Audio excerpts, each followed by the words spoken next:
दादू सांग काय काय? हे काय इकडे? हे काय? हा कांदा आहे. हां, आणि इकडं काय? हा इकडं काय? हा बटाटा आहे. तो तिकडं मागं काय ते? हे हे हां, हा गहू आहे. आणि हे काय? हा पाऊट आहे. आणि हे इथं काय? ते नाही माहित. बघ बरं येऊन जवळ.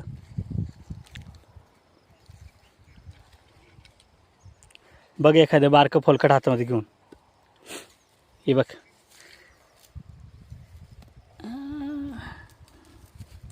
हे बघ काय? मसूर. शाबास. आणि हे काय?